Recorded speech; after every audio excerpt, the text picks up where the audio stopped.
चीजें नोट कर सकते हैं।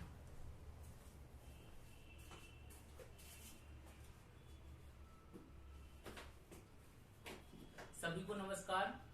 मैं एडवोकेट प्रशांत कुमार वर्मा और मैं अपने पिताजी के 63वें जन्मदिवस के उपलक्ष्य पर और मेरे पिताजी रिटायरमेंट हो रहे हैं, इसके भी उपलक्ष्य पर मैं 13 मार्च से 31 मार्च तक फ्री लीगल क्लास ले रहा हूं। इसमें आप चाहे विधि के छात्र हों, जुडिशियल एस्पिरेंट हों, या आप समाज सेवी हों, या एक अपने आप को एक जिम्मेदार भारतीय नागरिक समझते हों, या कोई आम इंसान हो, सभी के लिए लॉ की जानकारी, कानून की जानकारी होना बहुत ही आवश्यक है। तो हम 13 मार्च से लेकर के 31 मार्च तक लगभग ऐसे सभी बिंदुओं पर, ऐसे सभी विषयों पर चर्चा करेंगे जो हमारे जीवन में बहुत ही महत्वपूर्ण है, जिनका हमारा सामना दिन प्रतिदिन होता रहता है। चाहे सिविल मैटर हो, चाहे क्रिमिनल मैटर हो, चाहे रेवेन्यू मैटर हो, तो जिनका सामना हमारे दैनिक जीवन में होता रहता है। तो ऐसे सभी विषयों पर, ऐसे सभी विधि से संबंधित विषयों पर किस तरीके से हमारे अधिकार हैं, क्या प्रोसीजर रहेगा, किस तरीके से हम कार्यवाही कर सकते हैं, या हमारे अगेंस्ट में क्या कार्यवाहियां हो रही हैं, चाहे सिविल नेचर की हों, चाहे आपराधिक नेचर की हों, तो उनसे किस तरीके से हम न्याय प्राप्त कर सकते हैं।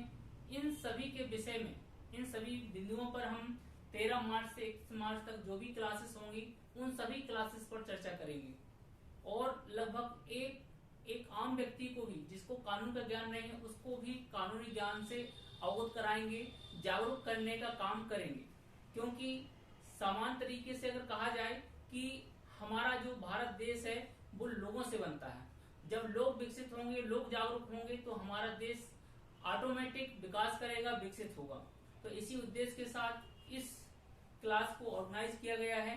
और इस क्लास में सबसे पहले हम बात करने जा रहे हैं कि जो हमारी सरकार है, तो सरकार जो है, सरकार हम बोलेंगे किसी की, सरकार है क्या। तो जैसा कि आप लोग को जानते हैं कि जो सरकार है, सरकार के 3 अंग होते हैं। जो 3, या कह सकते हैं कि 3 जो बॉडियां हैं, उन 3 बॉडी से मिलकर के हमारी सरकार बनती है। तो जो कह सकते हैं कि सरकार जो 3 भागों से मिलकर के बनती है, तो पहली जो बॉडी है वो है विधायिका। पहली जो बॉडी है वो कौन है? विधायिका है। और विधायिका का काम होता है कानून का बनाना।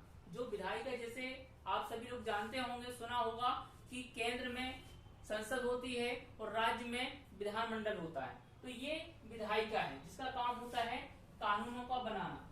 ठीक। तो दूसरी बॉडी है जो सरकार के अंग के तौर पे कार्य करती है, वो है कार्यपालिका। कार्यपालिका जो भी विधि बनती है, जो भी कानून बनते हैं, उसके अकॉर्डिंग उसको एक्सिक्यूट कराने का जो काम रहता है वो कार्यपालिका का रहता है।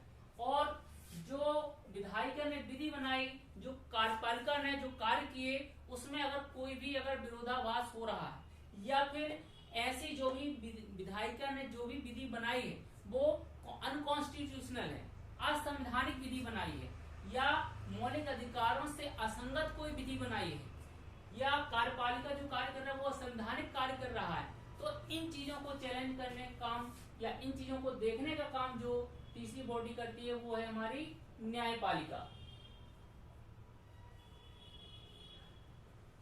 तो इस प्रकार से जो सरकार होती है, तो सरकार के 3 मुख्य भाग हैं, विधायिका, कार्यपालिका और न्यायपालिका। इन विधायिका, कार्यपालिका और न्यायपालिका से मिलकर के सरकार बनती है। या हम कह सकते हैं कि सरकार किसे बोलेंगे, तो विधायिका, कार्यपालिका और न्यायपालिका, इन तीनों से मिलकर, तीनों जो एक संस्था है, इनसे मिलकर के जो बन रहा है वही क्या है? सरकार है। तो जैसा कि हमने देखा कि विधायिका विधि बनाने का कार्य करती है, तो हम समझने का प्रयास करेंगे कि विधि बनाने के पीछे विधायिका है, तो विधायिका में कौन कौन सी बॉडी है। जैसे कि हम देखेंगे केंद्र की दशा में क्या होता है, केंद्र की दशा में विधायिका में क्या है? संसद है। और राज्य की दशा में क्या है? विधानमंडल। तो हर एक राज्य में जो विधि बनाने का जो कार्य करेगा वो विधानमंडल संसद के द्वारा किया जाएगा।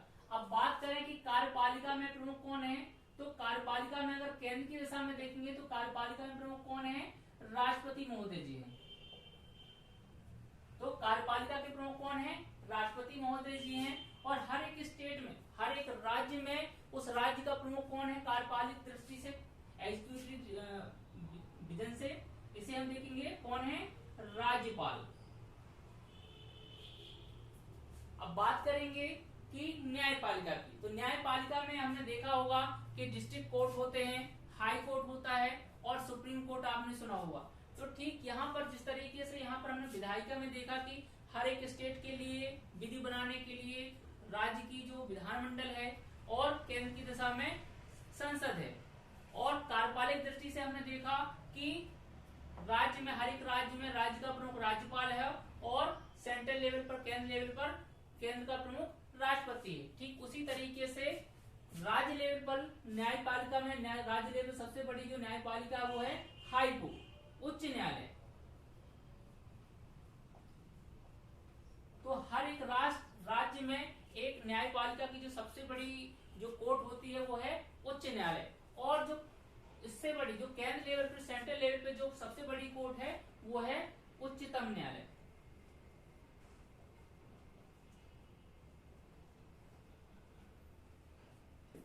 आप लोगों को जो बोर्ड में चीजें लिखी हुई हैं वो दिखाई दे रही हैं?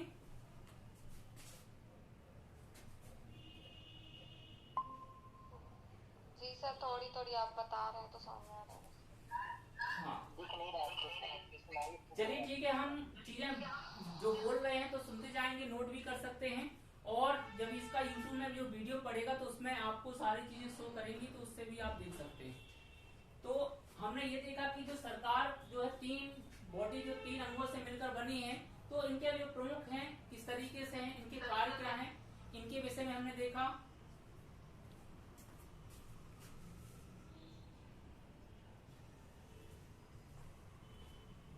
चलिए आगे बात करते हैं कि जैसे विधायिका है तो विधि किस तरीके से बनती है।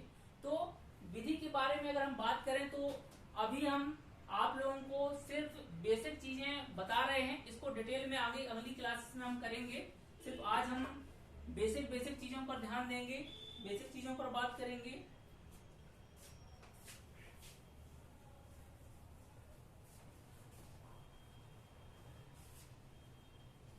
तो जैसे कि विधायिका, तो विधायिका में क्या है, जैसे कि हम केंद्र की दिशा में संसद की बात करें तो संसद, जो संसद है, जो पार्लियामेंट है, तो पार्लियामेंट जो संसद है कितने लोगों से मिलकर बनती है, 3 लोगों से। कौन कौन से, राष्ट्रपति,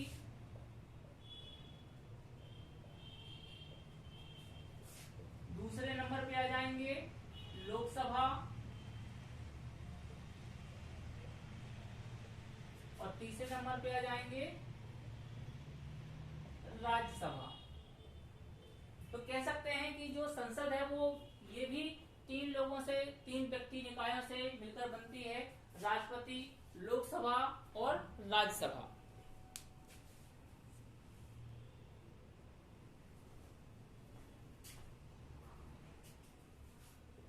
तो जैसा कि कोई भी हम संसद में, जो हमारी संसद है उसमें हमें किसी विषय को लेकर के विधि बनाना है, या कोई ऐसी विषय वस्तु है जिसको लेकर के जो वर्तमान परिस्थितियों के अनुसार ऐसी परिस्थितियां हैं जिन विषय को लेकर के अभी तक कोई विधि नहीं बनी है, उस विषय को लेकर के विधि बनाना है। तब यहाँ पर हमारी जो संसद है, संसद में 2 सदन होते हैं, एक होता है लोकसभा, दूसरी होती है राज्यसभा। लोकसभा को निम्न सदन बोला जाता है और राज्यसभा को उच्च सदन बोला जाता है। तो किसी भी विषय पर जब हमें विधि बनानी होती है तो हम उस विषय को लेकर के एक आवेदन कहाँ लाते हैं, लोकसभा में। जो हमारा आवेदन होगा उस विषय पर विधि बनाने के लिए जो हमारा क्या होगा, आवेदन होगा, वो आवेदन कहाँ लेके आएंगे, लोकसभा में। तो इसे ही अब क्या है, जो आवेदन है, जो हमारा आवेदन पत्र है, ये एक बहुत बड़ी संस्था है विधि बनाने की, इसलिए बहुत बड़ी संस्था है। जिस तरीके से हमारे भारत देश में सबसे बड़ी जो विधि है, जो सुप्रीम लॉ है, वो है कॉन्स्टिट्यूशन ऑफ इंडिया यानी भारत का संविधान। भारत का संविधान बहुत बड़ा है, या हमारे भारत देश के लिए सबसे प्रमुख लॉ की पुस्तक है, जो सभी विधियों का स्रोत है। इसलिए उसकी जो धाराओं को हम क्या बोलते हैं, सम्मान पूर्वक या विशेष महत्व देते हुए आर्टिकल बोलते हैं। ठीक उसी तरीके से जब हम ये विधि बनाने की सबसे बड़ी संस्था में हम कोई अपना आवेदन देते हैं या आवेदन रखा जाता है, तो इसी आवेदन को ही हम क्या बोलते हैं, बिल बोलते हैं। क्या बोलते हैं, बिल या विधेयक। क्या बोलते हैं, बिल या विधेयक बोलते हैं। बिल या विधेयक किसे बोलते हैं, आवेदन को। क्यों, क्योंकि एक विधि बनाने की एक सर्वोच्च संस्था है, प्रमुख संस्था है। इसलिए यहाँ पे जिस विषय पर हम विधि बनाते हैं, तो विधि बनाने का जो हमारा आवेदन है, इसी आवेदन को हम बिल या विधेयक बोलते हैं। तो जब ये बिल या विधेयक लोकसभा में लाया जाएगा, तो यहाँ लोकसभा में जो मेंबर होंगे, वो मेंबर क्या करेंगे, इस पर अपनी अनुमति लेंगे, यानी कि इस पर अपना बहुमत देंगे। तो कोई भी विधेयक है, बिल है, उसे हम पास कैसे करते हैं, मेजोरिटी से। तो यहाँ पर मेजोरिटी देखेंगे तो हमारे इंडियन कॉन्स्टिट्यूशन में 3 तरह की मेजोरिटी है, 3 तरीके के विधेयक हैं, मेजोरिटी है, 3 तरीके का बहुमत है। तो हम देखेंगे तो बहुमत 3 तरीके का है। पहला बहुमत अगर हम बात करें बहुमत की, तो साधारण बहुमत। कौन सा बहुमत है, साधारण बहुमत। तो साधारण बहुमत का आशय क्या होगा, जैसे कि 50+1, यानी कि अगर मान लीजिए कोई 100 मेंबर है, तो 100 मेंबर में से अगर किसी विधि को लेकर के, किसी विधेयक को लेकर के 51 मेंबर अगर उसमें क्या है, अपनी अनुमति दे देते हैं, तो ये माना जाएगा कि वो बिल क्या है, पास होगा। यानी 50%+1, यानी कि 50%1 ये क्या है, साधारण बहुमत है। तो इसको चाहे तो समझने के लिए ऐसे लिख सकते हैं 50+1, तो ये क्या है, साधारण बहुमत है। इसके बाद हम देखेंगे दूसरे तरह का जो बहुमत है, जो मेजोरिटी है, जो हमारे इंडियन कॉन्स्टिट्यूशन में प्रावधान किया गया है, वो है विशेष बहुमत का, स्पेशल मेजोरिटी, विशेष बहुमत।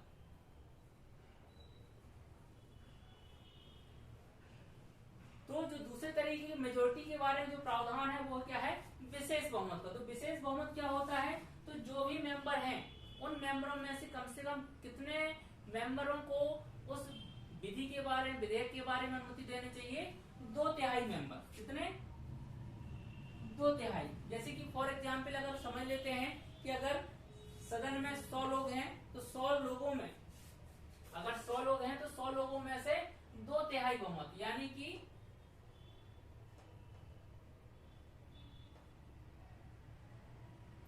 लगभग 66%, यानी कि कितनी मेजोरिटी होनी चाहिए, तो यानी जितने भी मेंबर हैं उनमें से कम लगभग कितना होना चाहिए, 66% मेजोरिटी होनी चाहिए, तभी कोई बिल या विधेयक क्या है, पास माना जाएगा, अदरवाइज पास नहीं माना जाएगा।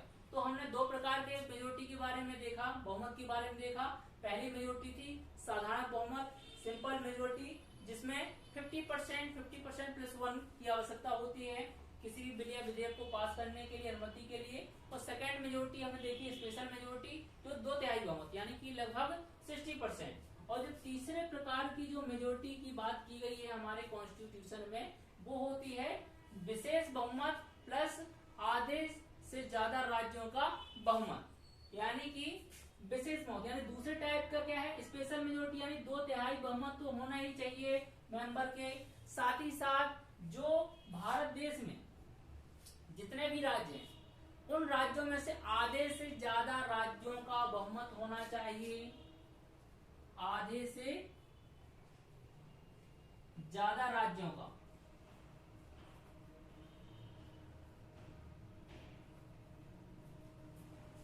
यानी कि जैसे कि आधे से ज्यादा, यानी हमारे भारत देश में 29 राज्य हैं, तो हमें कितने होना चाहिए, 15 राज्यों का, 15 राज्यों का बहुमत होना चाहिए। या फॉर एग्जाम्पल मान लीजिए कि अगर कितने 10 राज्य हैं, तो 10 राज्यों में से आधे से ज्यादा, तो यानी आधा कितना हुआ, 5 राज्य, और ज्यादा कितना हुआ, 1 राज्य और, यानी कम से कम 6 राज्य। इसी तरीके से जितने भी हमारे देश में जितने भी राज्य हैं, उनमें से आधे से ज्यादा राज्यों अगर क्या है, उस विधेयक को लेकर के समर्थन देते हैं, अनुमति देते हैं, और साथ में उस जो संसद है, जो सदन है, वो 2/3 बहुमत देता है तो ऐसा बिल या विधेयक क्या माना जाएगा, पास माना जाएगा। तो इस प्रकार से हमने मेजोरिटी देखी कि किस तरीके की मेजोरिटी की बात की गई है। हमारे कॉन्स्टिट्यूशन में कितने टाइप्स की मेजोरिटी है, तो 3 तरीके की मेजोरिटी है, साधारण बहुमत, विशेष बहुमत और विशेष बहुमत प्लस आधे से ज्यादा राज्यों का बहुमत। तो इस प्रकार से हमने देखा कि कोई भी बिल या विधेयक हम लोकसभा में लाएंगे तो यहाँ पे जो मेजोरिटी बहुमत के आधार पे क्या हो जाएगा, पास। अगर इसको उस विधेयक को अगर क्या है बहुमत मिलता है तो बहुमत से अगर यहाँ से पास हो जाएगा तो ऐसा विधेयक फिर कहाँ जाएगा, राज्यसभा में जाएगा। राज्यसभा ठीक उसी तरीके से राज्यसभा में भी वो जिस टाइप का बिल या विधेयक होगा उसमें जिस तरीके की मेजोरिटी की आवश्यकता होगी उस तरीके की मेजोरिटी उस प्रकार के अगर विधेयक को मिल जाती है यानी बहुमत मिल जाता है तो वो राज्यसभा से भी क्या हो जाएगा, पास मान लिया जाएगा। और जब राज्यसभा से भी पास हो गया तो फिर कहाँ जाएगा, राष्ट्रपति महोदय जी के पास जाएगा। कहाँ जाएगा, राष्ट्रपति महोदय जी के पास जाएगा। फिर राष्ट्रपति महोदय जी के पास जाएगा और राष्ट्रपति जी अगर ऐसे विधेयक पर, ऐसे बिल पर क्या है अपनी अनुमति दे देते हैं तो जैसे ही राष्ट्रपति जी ने अपनी अनुमति दी ऐसे विधेयक पर, तो जैसे ही अनुमति देंगे तैसे वो कानून बन जाएगा। तो इस प्रकार से ये प्रोसीजर रहता है किसी भी विषय पर जो भी विधियां बनती हैं, कानून बनते हैं तो उन विषयों पर एक विधि बनती है। और किन विषयों पर कौन विधि बना सकता है, तो ये तो जो संसद थी ये केंद्र लेवल पर क्या है, कानून बनाने की संस्था है। और राज्य लेवल पर कौन है, विधानमंडल। तो आपने कॉन्स्टिट्यूशन में जो 7वीं अनुसूची है तो 7वीं अनुसूची में 3 प्रकार की सूचियों के बारे में बात की गई है। जो हमारा जो संविधान है तो संविधान में अनुसूचियां भी दी गई हैं। जब हमारा संविधान बना था तब 8 अनुसूची थी और अभी वर्तमान में कितनी अनुसूचियां हैं, 12 अनुसूची। तो उसकी 7वीं अनुसूची में जो जिक्र किया गया था तो 7वीं अनुसूची में 3 प्रकार की, जो 7वीं अनुसूची थी उसमें 3 प्रकार की सूचियों की बात की गई है। कौन कौन सी,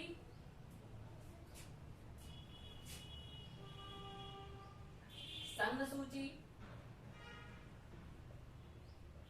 राज्य सूची और तीसरी कौन सी सूची है,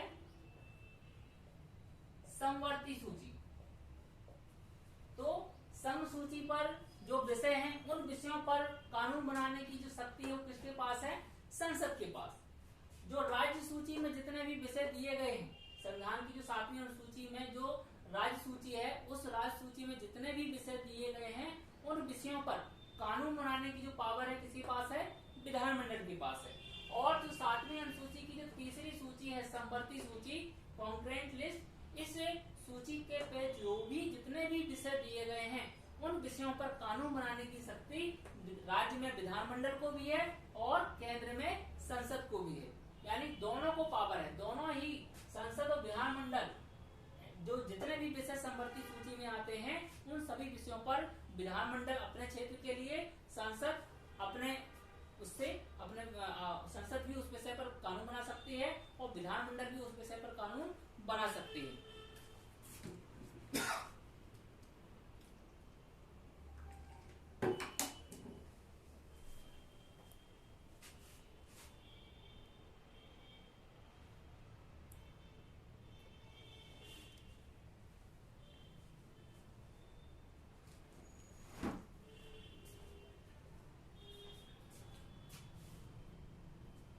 तो ये हमने देखा कि किस तरीके से जो विधि है, विधि बनती है और जो संस्थाएं हैं जो विधि बनाने का कार्य करती हैं। तो हमने देखा केंद्र में संसद है, राज्य में विधानमंडल। अब हम बात करते हैं जो राज्य के अंतर्गत जो स्टेट है, तो स्टेट की डेफिनेशन में क्या क्या आएगा। तो यहाँ पे हम अगर बात करें इंडियन कॉन्स्टिट्यूशन की, तो इंडियन कॉन्स्टिट्यूशन की बात, जो इंडियन कॉन्स्टिट्यूशन का जो आर्टिकल 12 है, अनुच्छेद 12 है, इसमें राज्य को डिफाइन किया गया है। तो राज्य के अंतर्गत यहाँ पर क्या बताया गया है, तो यहाँ पर बताया गया है कि राज्य के अंतर्गत क्या क्या आएगा। राज्य के अंतर्गत भारत सरकार आएगी एवं संसद आएगा। क्या क्या आएगा, भारत सरकार आएगी एवं संसद आएगा, राज्य की सरकार आएगी और राज्य का जो विधानमंडल है वो भी क्या है, राज्य के अंतर्गत आएगा। स्थानीय प्राधिकारी हैं वो भी किसके अंतर्गत आएंगे, राज्य के अंतर्गत आएंगे, और जो अन्य प्राधिकारी हैं वो भी किसके अंतर्गत आएंगे, वो भी राज्य के अंतर्गत आएंगे।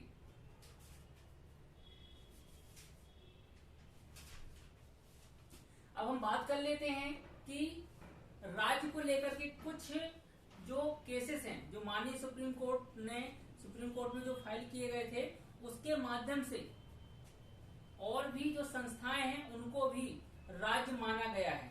तो यहाँ पर हम देख लेते हैं कि सुप्रीम कोर्ट के माध्यम से किन प्राधिकारियों को, किन संस्थाओं को राज्य का दर्जा दिया गया है, राज्य माना गया है। तो यहाँ पर हम देखेंगे कि एक केस है सुखदेव सिंह बनाम भगत राम, AIR SC 1975। इस मामले में माननीय सुप्रीम कोर्ट ने क्या कहा था कि इसके अंतर्गत जो जीवा बीमा निगम है, जो तेल और प्राकृतिक गैस आयोग है, जो कारखाना वित्त निगम है, ये भी अनुच्छेद 12 के अंतर्गत जो भी प्राधिकारी हैं वो भी क्या है, इसके अंतर्गत आएंगे, राज्य के अंतर्गत आते हैं। ठीक इसी तरीके से एक और केस है रमन्ना दयाराम सेठी बनाम अंतरराष्ट्रीय एयरपोर्ट अथॉरिटी ऑफ इंडिया। इस केस में डिसाइड किया गया कि जो विधिक व्यक्ति हैं, जो लीगल पर्सन है, जो विधिक व्यक्ति हैं, विधिक व्यक्ति भी राज्य की परिभाषा के अंतर्गत आते हैं। तो इस केस में डिसाइड किया गया जैसे कि एक कानूनी निगम है, एक सरकारी कंपनी है, या कोई रजिस्टर्ड सोसाइटी है जिसमें अभिकर्ता है, या कोई एजेंसी है जिसका रजिस्ट्रेशन कराया गया है, अभिकरण है। तो ऐसी एजेंसी, ऐसी सरकारी निगम, ऐसी सरकारी कंपनी, ऐसी रजिस्टर्ड सोसाइटी या एजेंसियां, ये सभी किसके अंतर्गत आएंगी, राज्य शब्द के अंतर्गत आएंगी, स्टेट के अंतर्गत आएंगी। यानी कि जो अनुच्छेद 12 में राज्य को डिफाइन किया गया है तो उसी राज्य के शब्द के अंतर्गत ये भी आएंगे। इसी के साथ एक और केस है यूपी वेयर हाउसिंग कॉर्पोरेशन बनाम विजय नारायण का। इस केस में जो उत्तर प्रदेश राज्य भंडार निगम है इसे भी राज्य माना गया है।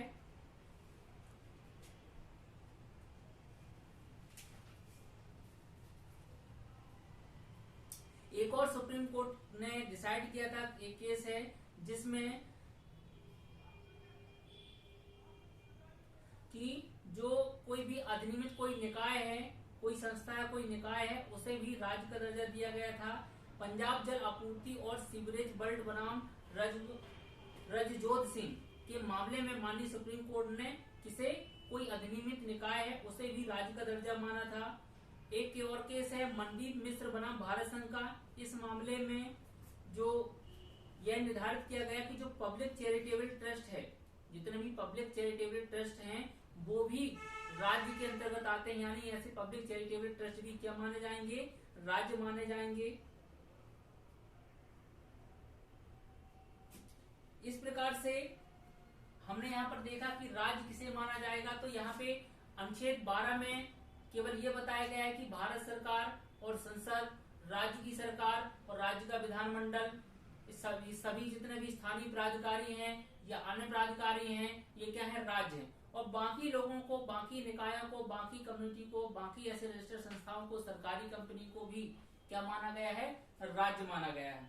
अब हम बात कर लेते हैं अनुच्छेद 13। अनुच्छेद 13 में क्या है, विधि शब्द को डिफाइन किया गया है कि लॉ किसे मानेंगे, विधि किसे मानेंगे, विधि किसे बोलेंगे, विधि क्या है, लॉ क्या है, कानून क्या है। तो इस विषय पर हमारे भारतीय संविधान के अनुच्छेद 13 में विधि शब्द को लेकर के डिफाइन किया गया है कि विधि क्या है। तो यहाँ पर डिफाइन किया गया है कि विधि के अंतर्गत भारत राज्य क्षेत्र के अंतर्गत विधि का जो बल रखने वाला, यानी जितना भी हमारा भारत देश है, भारत का राज्य क्षेत्र है, तो इसके भीतर कोई भी इस प्रकार का कोई भी विधि का बल रखने वाला, चाहे कोई भी, यानी विधि जैसा प्रभाव रखने वाला कोई अध्यादेश है, कोई भी आदेश है, कोई भी उपविधि है, नियम है, विनियम है, अधिसूचना है, रूढ़ी है, प्रथा है, ये सभी क्या है, विधि विधि शब्द के अंतर्गत आएगा। यानी कि अगर कोई अध्यादेश जारी किया गया है और वो अध्यादेश का प्रभाव विधि जैसा है, यानी कि अगर उसका हम वायलेशन करेंगे, उल्लंघन करेंगे तो हमें दंड की प्रावधान, या जिस तरीके से संसद विधि बनाती है और उसका प्रभाव होता है, ठीक उसी तरीके से उस प्रकार के अध्यादेश का प्रभाव है, उसका कोई विधि है, नियम है, विनियम है, उसका भी विधि जैसा प्रभाव जिस तरीके से संसद कानून बनाती है। तो अगर इस प्रकार से भारत के राज्य क्षेत्र में जो भी चाहे किसी भी प्रकार के अध्यादेश है, आदेश है, नियम है, विनियम है, कोई भी अधिसूचना है, नोटिफिकेशन है, कोई भी प्रथाएं हैं, कोई भी रूढ़ियां हैं जो विधि का बल रखती हैं, वो क्या मानी जाएंगी? ऐसी सभी रूढ़ी, प्रथाएं, आदेश, नियम, विनियम, विधि क्या माने जाएंगे? विधि माने जाएंगे, कानून माने जाएंगे, लॉ समझे जाएंगे। साथ ही अनुच्छेद 13 में एक और शब्द जो है बहुत ही महत्वपूर्ण है, वो है न्यायिक पुनर्विलोकन, जुडिशियल रिव्यू। तो अनुच्छेद 13(1) में बताया गया है कि जो भी संविधान के लागू होने से पहले जितनी भी विधियां लागू थी, जैसा कि हम सभी लोग जानते हैं कि हमारा जो भारत देश था वो कब आजाद हुआ है? 15 अगस्त 1947 को हमारा देश आजाद हुआ है। और हमारे देश जब आजाद हुआ, जब हम आजाद हैं, किसी के गुलाम नहीं है, तो हम अपने देश को चलाने के लिए हमारे भारत के लोगों ने क्या बनाया? भारत को चलाने के लिए कानून बनाया।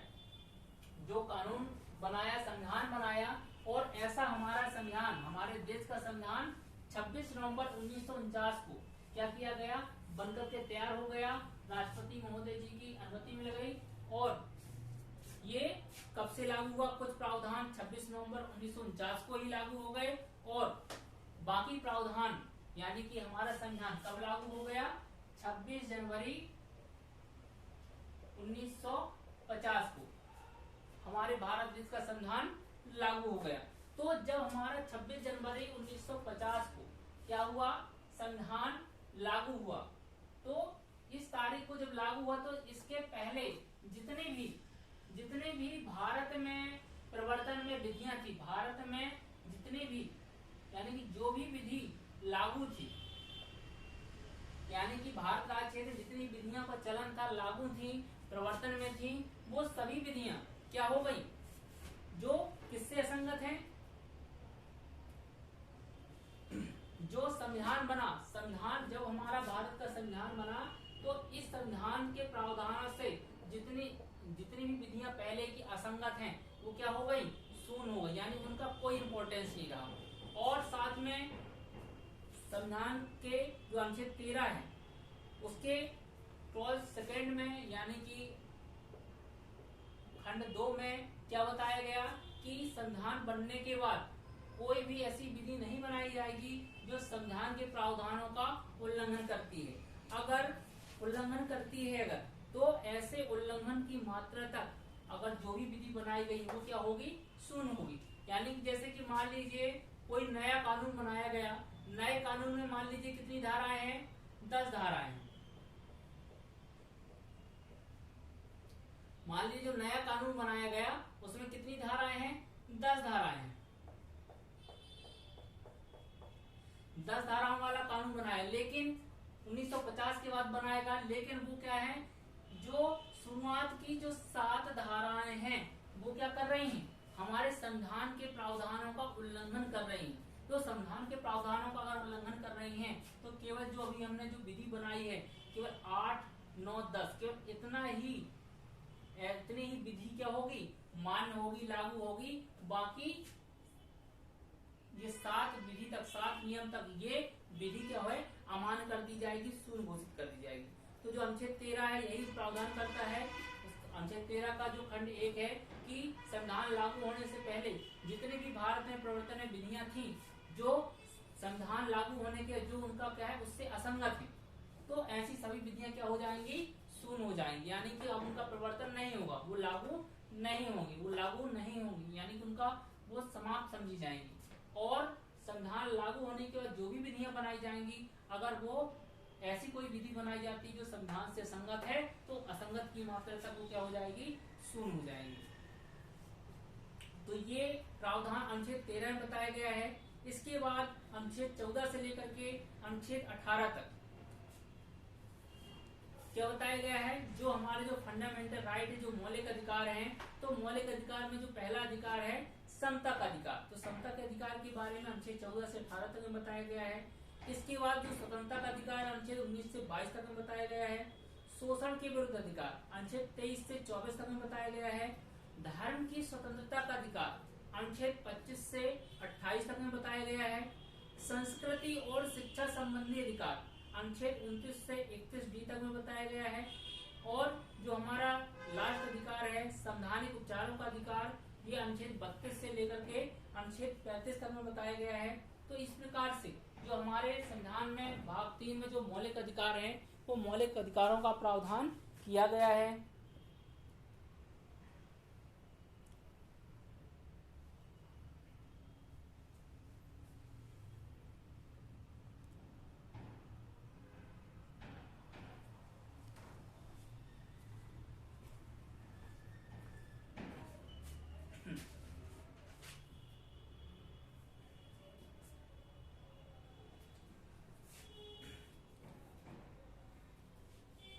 तो जो हमारे संविधान में जो मौलिक अधिकार हैं, तो मौलिक अधिकारों के बारे में बात करें कि जो हमारे ये मौलिक अधिकार, तो मौलिक अधिकारों से असंगत कोई भी अगर विधि बनाई जाती है या संविधान से संगत कोई विधि बनाई जाती है, वो उन असंगतता तक क्या हो जाती है, शून्य हो जाती है। इसके बाद हम जो हमारे मौलिक अधिकार हैं, इन मौलिक अधिकारों को हमें डिटेल से पढ़ना है।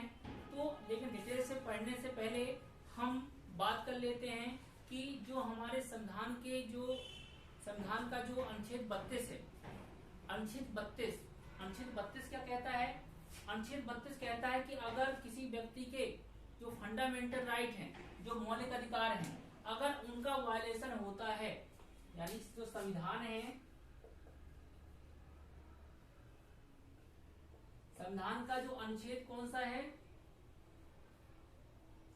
अनुच्छेद 32 है, उसमें क्या है, अगर किसी व्यक्ति के मौलिक अधिकारों का उल्लंघन होता है तो वो सीधे डायरेक्ट कहां जा सकता है?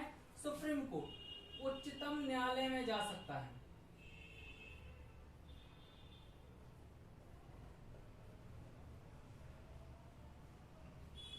सीधे डायरेक्ट सुप्रीम कोर्ट जा सकता है और अपने अधिकारों को लागू करा सकता है। तो ये एक प्रकार से ये भी क्या है, मौलिक अधिकार है, और ये मौलिक अधिकार भी है, फंडामेंटल राइट भी है, और ये एक प्रकार से क्या कह सकते हैं, एक प्रकार से इन अधिकारों को, मौलिक अधिकारों को प्रवर्तित करने का भी अधिकार इसमें दिया गया है। ठीक इसी तरीके से अनुच्छेद